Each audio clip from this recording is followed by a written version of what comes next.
89 foreign trips, 75 से ज़्यादा countries के दौरे, हज़ारों करोड़ रुपए टैक्स पेयर्स के खर्च हुए। मीटिंग कीजिए, नारियल पानी पीजिए और झप्पी लीजिए।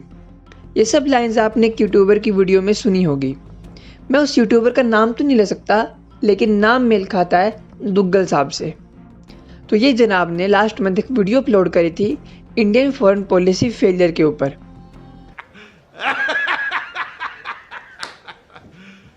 You serious? लेकिन दिक्कत ये है कि भाई साहब ने वीडियो की स्टार्टिंग में ही लोगों को मैनिपुलेट करना और आधा अधूरा ज्ञान देना स्टार्ट कर दिया। तो आज की इस वीडियो में हम इनके दिए हुए आधे अधूरे ज्ञान को फैक्ट्स के साथ पूरा करेंगे। तो सबसे पहले ये जनाब कहते हैं कि हमारे पीएम ने 89 फॉरेन ट्रिप्स, 75 से ज़्यादा कंट्रीज़ के दौरे किए और हज़ारों करोड़ रुपए टैक्स पेयर्स के खर्च हुए। ये बात सच है कि पीएम मोदी ने 89 प्लस फॉरेन ट्रिप्स किए, लेकिन भाई साहब पीएम मोदी पहले पीएम नहीं जो कि फॉरेन ट्रिप्स कर रहे हैं। दुग्गल साहब पीएम मोदी की 89 ट्रिप्स तो गिन रहे हैं, लेकिन मनमोहन सिंह जी की 71 ट्रिप्स को तो इग्नोर ही कर दिया। तो आप लोगों की जानकारी के लिए बता दूं, मनमोहन सिंह जी ने 10 साल में 71 फॉरेन ट्रिप्स किए थे, जिसमें कि लगभग 1900 करोड़ रुपए का खर्च आया था। और ये वैल्यू इससे ज़्यादा भी हो सकती है। आपको मैं एक अप्रोक्सीमेट वैल्यू बता रहा हूँ, 1900 करोड़ रुपए।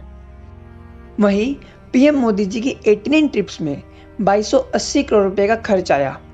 तो अगर आप लोग देखें तो दोनों के बीच में ज़्यादा अंतर नहीं है, लेकिन अभी भी कई लोग कहेंगे कि पीएम मोदी की फॉरेन ट्रिप्स में ज़्यादा खर्च हुआ। तो भाई लोगों, आज के टाइम में एविएशन फ्यूल का प्राइस भी ज़्यादा है और प्लेन मेंटेनेंस कॉस्ट भी बढ़ गई है।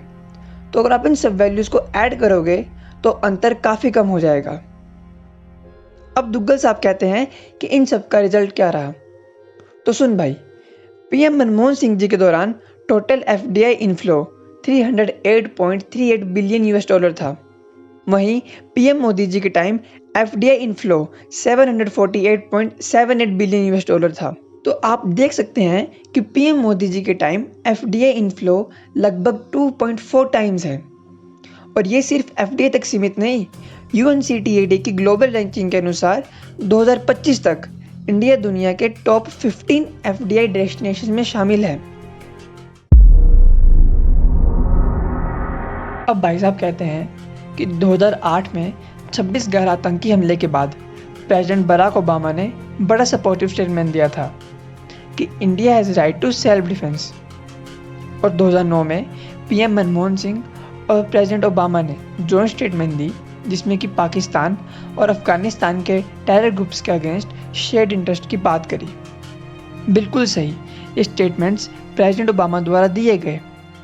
लेकिन दुग्गल साहब, आतंकी हमले की निंदा करना और उसके ऊपर एक्शन लेना, इन दोनों में फ़र्क होता है ना। अब ज़रा ग्राउंड पे देखते हैं क्या हुआ। क्या 26/11 के बाद यूएस ने पाकिस्तान के टेरर सेफ हेवंस को टारगेट किया? क्या पाकिस्तान को state sponsor of terrorism declare किया? क्या आईएसआई के रोल पर सैंक्शंस लगाए? क्या सिविलियन या फिर मिलिट्री एड देना बंद करी? बिल्कुल नहीं, बल्कि इसका उल्टा हुआ। पाकिस्तान को 1.5 billion dollar civilian aid Kerry Lugar bill के थ्रू मिलती रही। F-16 जेट की डिलीवरी भी चालू रही। हाफिज सईद पाकिस्तान में ओपन रैलीज करता रहा और पाकिस्तान का major non NATO like status भी कंटिन्यू रहा। तो भाई, यूएस ने पाकिस्तान के ऊपर न तब सैंक्शन लगाए थे और ना ही अब। अब भाई साहब 26/11 अटैक को रिसेंटली पहलगाम में जो अटैक हुआ उससे कंपेयर कर रहे हैं और कह रहे हैं कि डोनाल्ड ट्रंप की स्टेटमेंट सपोर्टिव नहीं थी, बल्कि न्यूट्रल थी। तो भाई, किसी प्रेसिडेंट ने सपोर्टिव स्टेटमेंट दी और किसी प्रेसिडेंट ने नहीं, वो इंडियन फॉरेन पॉलिसी फेलियर नहीं, बल्कि यूएस की अमेरिका फर्स्ट पॉलिसी का नतीजा है। दुग्गल साहब, आपके लिए 26/11 और पहलगाम दोनों एक कंपैरिजन टूल्स हैं, लेकिन देश के लिए दोनों एक जैसी चोट। सेना और सरकार तब भी देश के साथ थी और आज भी देश के साथ है। आज भारत 2.5 फ्रंट वॉर लड़ रहा है, जिसमें कि 2 फ्रंट तो सेना संभाल लेगी, लेकिन 0.5 फ्रंट जिसमें कि तुम जैसे लोग हो, वो देश के लिए सबसे खतरनाक है। अब भी भाई साहब कहते हैं कि सितंबर 2019 में ह्यूस्टन में जाके पीएम मोदी जी ने कहा, अब की बार ट्रंप सरकार।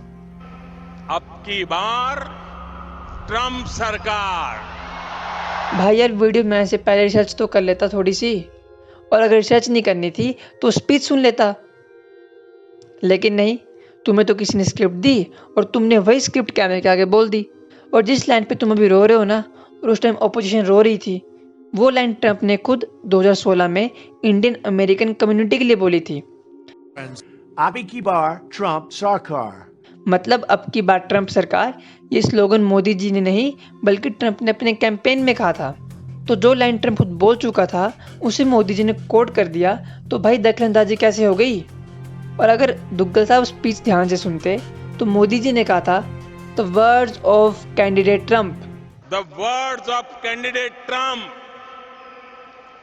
अब की बार ट्रम्प सरकार।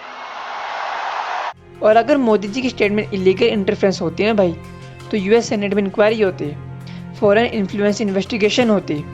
कुछ हुआ वैसा? नहीं ना, क्योंकि मोदी जी ने स्टेटमेंट कोट किया था। फिर ये भाई साहब कहते हैं कि अगली बार कोई दूसरी पार्टी जीत सकती है, और अगर ऐसा हुआ तो दोनों कंट्रीज के इलेक्शन खराब हो जाएंगे। लेकिन इतनी समझदारी इनसे कैसे एक्सपेक्ट कर सकते हो?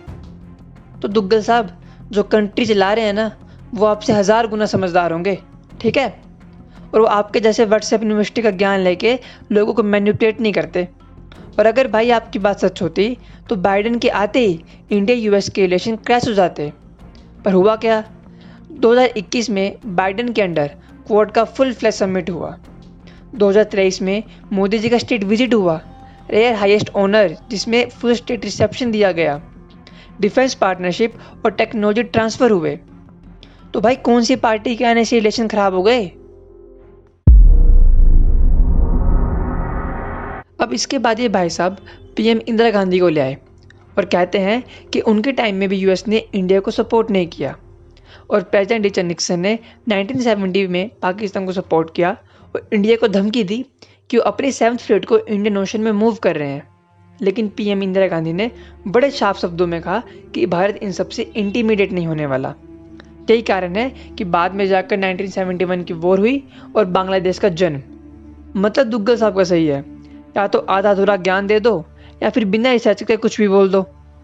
भाई 1971 की स्टोरी सुनाने से पहले खुद तो स्टोरी पढ़ लेते। ये सब सच है कि यूएस ने 1971 में पाकिस्तान को सपोर्ट किया और इंडिया यूएस के प्रेशर के अगेंस्ट गया। लेकिन जो इम्पोर्टेंट पार्ट है ना, वो तुमने खुद पढ़ा होगा ना इन्हें बताया। The Soviet factor. 1971 में इंदिरा गांधी को यूएसएसआर का एक फुल स्ट्रेटेजिक मिलिट्री बैकअप था। Indo Soviet treaty of peace, friendship and cooperation 1971 sign हुआ था। सोवियत नेवी ने इंडियन ओशन में यूएस 7th फ्लीट को काउंटर किया था, इसलिए निक्सन आखिर में कुछ नहीं कर पाया। तो 1971 वॉर में यूएसएसआर का एक बड़ा रोल था। फिर इसके बाद जनाब कश्मीर में आ गए कि इंदिरा गांधी जी ने कश्मीर के लिए बहुत स्ट्रॉन्ग स्टैंड दिखाया था। इसमें भी दुग्गल साहब आधा अधूरा ज्ञान दे रहे हैं। 1971 के बाद 1972 में शिमला एग्रीमेंट साइन हुआ, जिसके कि मेन पॉइंट्स थे कि कश्मीर इशू सिर्फ इंडिया और पाकिस्तान के बीच होगा, मतलब कि एक बायलैटरल इशू बन गया। यूएन रेजोल्यूशंस प्रैक्टिकली इरिलेवेंट हो गए, एलओसी रिकॉग्नाइज हुई। ये सच है कि इंदिरा गांधी जी ने बायलैटरलिज्म एस्टेब्लिश करवाया, लेकिन शिमला एग्रीमेंट के बावजूद पाकिस्तान ने 1980 से कश्मीर में टेररिज्म स्टार्ट कर दिया। आईएसआई स्पॉन्सर्ड इंसर्जेंसी, 1990s में फुल स्केल सेपरेटिज्म। तब यूएस और यूरोप ने फिर से कश्मीर ह्यूमन राइट्स को उठाना स्टार्ट कर दिया। यूएन और वेस्ट ने फिर से थर्ड पार्टी कमेंट्स देना शुरू कर दिए, और इसके बाद से इंडिया को लगातार जिनेवा, यूएनएचआरसी और ईयू पार्लियामेंट में अपनी कश्मीरी पॉलिसीज़ को डिफेंड करना पड़ा। और दुग्गल साहब, इंदिरा गांधी से लेकर हर पीएम ने कश्मीर के लिए एक स्ट्रॉन्ग स्टैंड दिखाया हुआ है, चाहे वो पीएम मोदी ही हो। अभी जो सीज फायर हुआ, तो दुग्गल साहब और अपोजिशन पार्टी को ये दिक्कत है कि ट्रंप ने वो बात कैसे पहले बोल दी। मतलब कि इन लोगों को हमारी कंट्री की आर्मी से ज़्यादा, हमारी कंट्री के फॉरेन मिनिस्टर से ज़्यादा बाहर के मंत्री में विश्वास है कि वो ऐसा क्यों बोल रहे हैं। अब आप सबको पता होगा कि पहलगाम अटैक के बाद इंडियन गवर्नमेंट ने एक प्रेस रिलीज करा कि Indus water treaty is held in abeyance इंडेफिनिटली।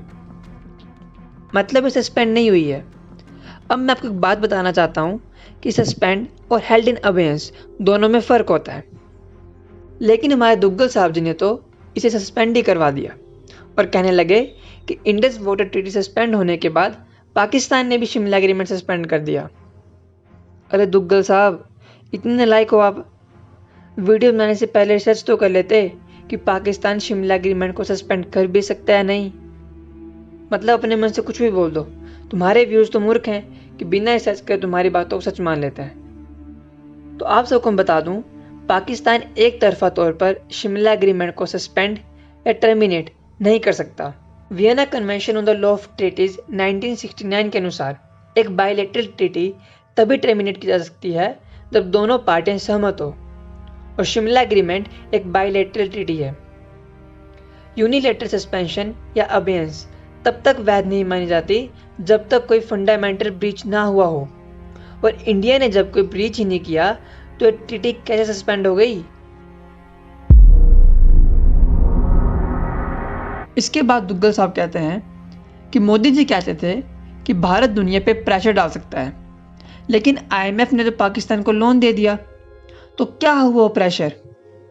वाह भाई, क्या लॉजिक है। मतलब अगर आईएमएफ लोन दे तो मोदी फेल।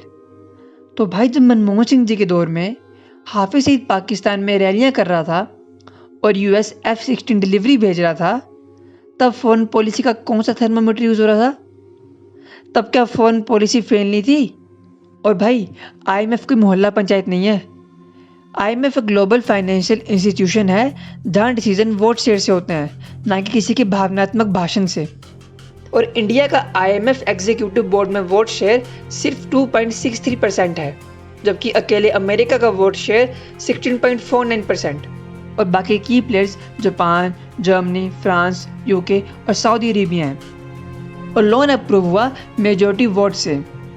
इंडिया ने तो 9 मई को फॉर्मल ऑब्जेक्शन रजिस्टर कराया था, क्लियरली बोला कि पाकिस्तान का रिकॉर्ड टेरर फाइनेंसिंग का खराब है, ये पैसा टेरर स्पॉन्सर एक्टिविटी में यूज़ हो सकता है। भारत ने अपना स्टैंड दिखाया, लेकिन इंडिया का वोट शेयर कम है, इसलिए आईएमएफ ने लोन अप्रूव किया। और दूसरी बात, प्रेशर मतलब वीटो नहीं होता भाई। मोदी जी कहते हैं हम दुनिया पे प्रेशर डाल सकते हैं, और सही भी कहते हैं। प्रेशर डालने का मतलब ये नहीं कि आईएमएफ, यूएन, FATF सब मोदी जी की मन की बात सुनने लगे। प्रेशर मतलब इंटरनेशनल प्लेटफॉर्म्स पर ऑब्जेक्शन फाइल करना, एक्सपोजर क्रिएट करना और long term strategic leverage build करना। इसके बाद दुग्गल साहब कहते हैं कि FATF ने पाकिस्तान को ग्रे लिस्ट से क्यों निकाला।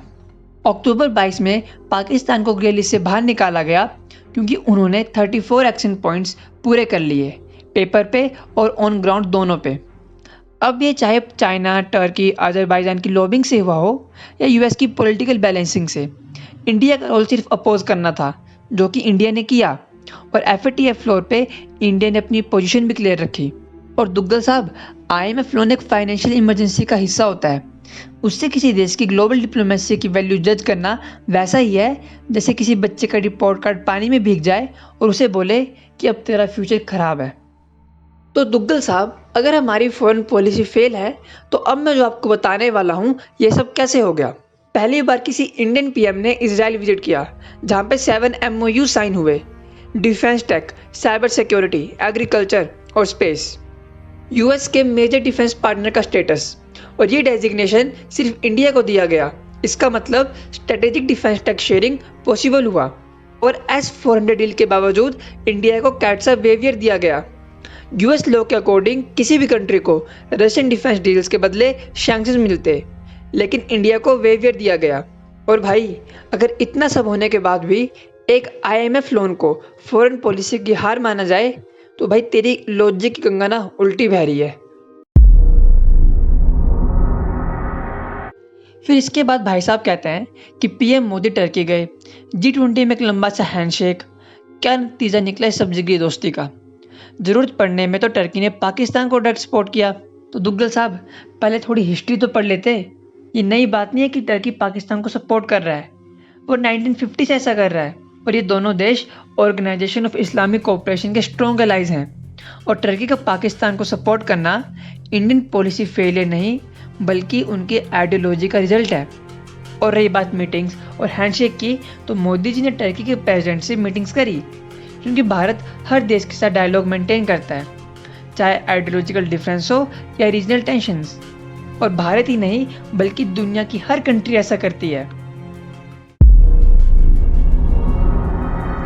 अब दुग्गल जी कहते हैं कि मोदी जी 5 बार चाइना गए और शी जिनपिंग 2 बार इंडिया आए। बॉर्डर टेंशन चलती रही, लेकिन ब्रिक्स समिट में मोदी जी और शी जिनपिंग मिले और इनके हैंडशेक को ANI ने हिस्टोरिक हैंडशेक कहा और किसी ने वीडियो के नीचे कमेंट किया, भाईचारा ऑन टॉप। यार पहले मेरे को बात बताओ, ये इंसान चाहता क्या है? मतलब इसके हिसाब से मोदी जी चाइना से बात करना ही बंद कर दे या फिर ब्रिक्स समिट में ना जाए। और अगर किसी ने ये कमेंट कर ही दिया तो भाई क्या दिक्कत हो गई? वो उस आदमी का अपना पर्सनल पॉइंट ऑफ व्यू है। और फिर इसके बाद जनाब कह रहे हैं इन टेंशंस की फाइनेंशियल कॉस्ट जानते हैं क्या है? 2025-26 में मिनिस्ट्री ऑफ डिफेंस के लिए रिकॉर्ड बजट था 6.81 लाख करोड़ रुपीस। 6.81 लाख करोड़ में पता है कितनी जीरोज हैं? ये सेम लाइंस इसने अपनी वीडियोस में बोली हुई है। मतलब इस गधे के हिसाब से defence budget is equal to border tensions. अबे किस किताब में लिखा है फॉर्मूला ये? फिर तो इस हिसाब से अमेरिका का $850 बिलियन का डिफेंस बजट भी सिर्फ मैक्सिको के साथ टेंशंस के लिए होगा। Oh my god! He doesn't from. Oh my god! नहीं है ना?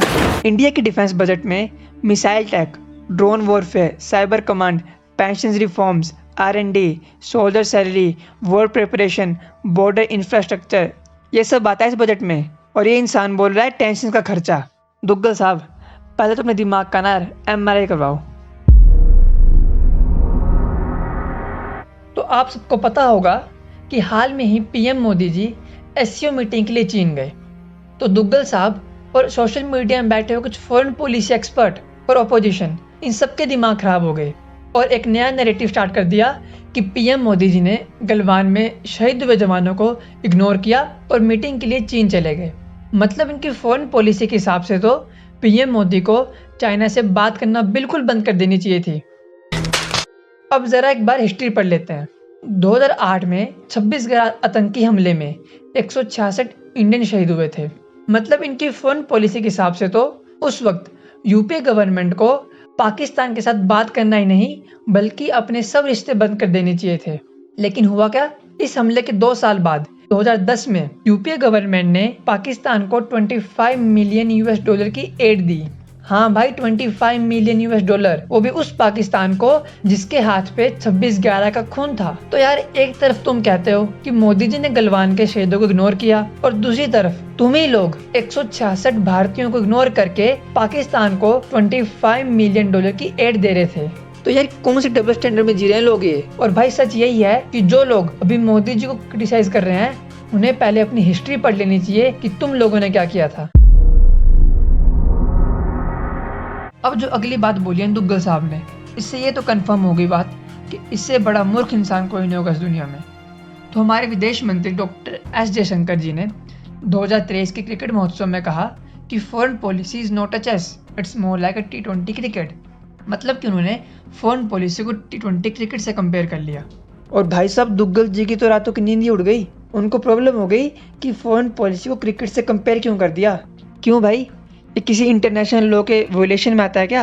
या फिर कोई तेरी अलग सी फॉरेन पॉलिसी की बुक है जहाँ लिखा हुआ है कि क्रिकेट से कंपैरिजन ही अलाउ नहीं है?